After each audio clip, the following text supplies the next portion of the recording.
Hello to everybody in Intro to Criminal Justice. As I promised, the final exam review. Good luck on your final exam. Enjoy the holidays. Crimes against public order often are called victimless crimes because unlike property crimes and crimes against persons, they usually have no identifiable victim. An insanity plea is put forward in less than 1% of all felony trials, and of those, only 25% succeed with a not guilty verdict. Thus, in 1,000 felony cases, only 10 defendants plead insanity, and of those, fewer than 3 succeed. That's true. At the time that Brown v. Mississippi was decided, and for the next 30 years, the Fifth Amendment applied only to actions taken by federal government agents. That's true. According to the U.S. Constitution, the double jeopardy protection does not apply to civil cases. That's true. It doesn't. Providing an opportunity for a citizen to explain his side of a story in a given situation, and for the officer in turn to make decisions in a fair manner, that's going to be the definition for procedural justice. Remember this, the first of the 3 major policing roles is maintaining order or keeping the peace, the goal of which is to reinforce informal control mechanisms already operating in the community. The assumption behind the strategy of preventive patrol, in which officers randomly patrol a neighborhood, is that the visible presence of an officer serves as a deterrent to a variety of street-level crimes, including prostitution, drug dealing, burglaries, and robbery. I think that's a wrap, and we could say that that's true. That is the presumption, isn't it? The guiding principle of the U.S. legal system, which states that no single person is more powerful than the law, is known as the rule of law. You see that statement on your test? That's true. Remember the rule of law. Here's the interesting one. Policing activities that address non-criminal or minor offenses that affect residents' quality of life is the definition for aggressive order maintenance. Aggressive order maintenance. The use of best available research on the outcomes of police work to implement guidelines and evaluate agencies and evaluate units and officers, that's going to be evidence-based policing. Okay, so remember this. Corruption is generally defined as misconduct motivated by personal gain, such as skimming, seized narcotics, and monies. Which New York reformatory emphasized rehabilitation over punishment? That would be the Elmira Reformatory. What are the primary goals of corrections systems? Here's your answer: public safety, rehabilitation, and justice administration. What is the primary focus of an industrial prison? Answer: productive work environment for prisoners. What was the early focus of the criminal justice system? Answer to that is punishment and retribution. Who presides over the early stages of some criminal trials or serves as a judge in specialized courts? That's going to be the commissioner. What is the highest court in which a case may be appealed? A case may be appealed. The answer: the court of last resort. Okay, here's the question. What is due process? Here's the answer. The right guaranteed by the 5th and 14th Amendments that laws and processes be fair. What is the highest court in which a case may be appealed?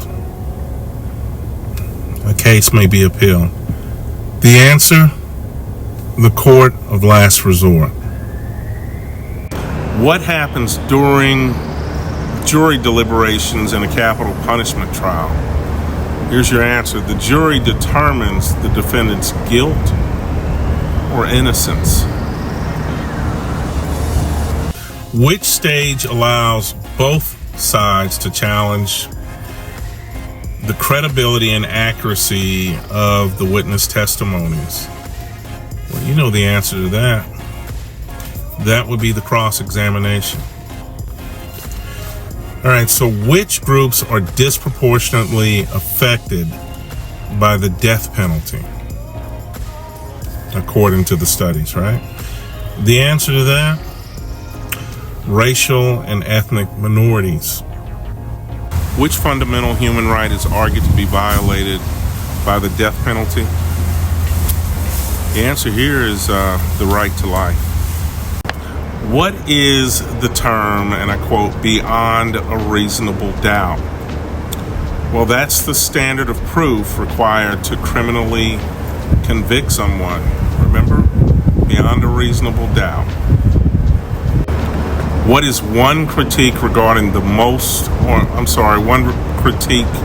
Regarding the cost and resources associated with the death penalty.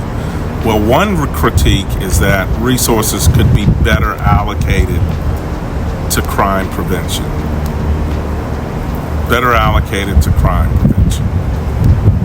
Inmates who, when they collaborate, can jeopardize the institution's security. This is the definition of the Security Threat Group, or STG. Now, the process in which a judge decides that a person is mentally ill and is a danger to himself or others and incarcerates that person indefinitely in a mental hospital rather than a prison, that's the definition for a civil commitment. Remember this, only 10% of sex offenders are strangers. The other 90% are family, friends, and acquaintances. That would be true. Abusers often economically and psychologically distance their victims from the rest of society. I'll add to that. It's often financially difficult for a victim to leave a batterer, especially if the victim has children. Yes, that's true.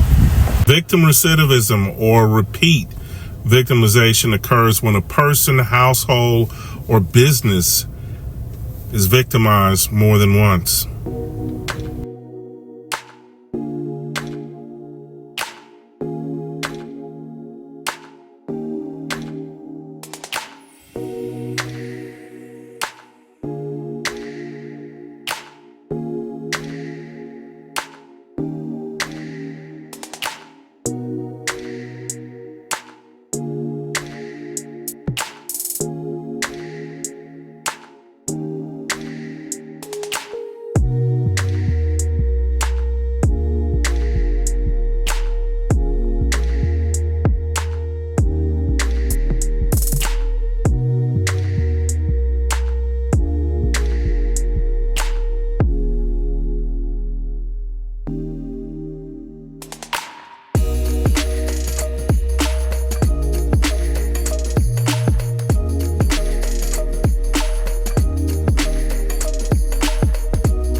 All right, that's it.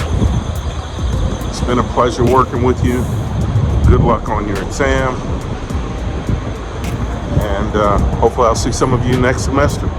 Oh, and I'd be remiss if I didn't include the videos or pictures of our guest speakers. Thank you to our guest speakers.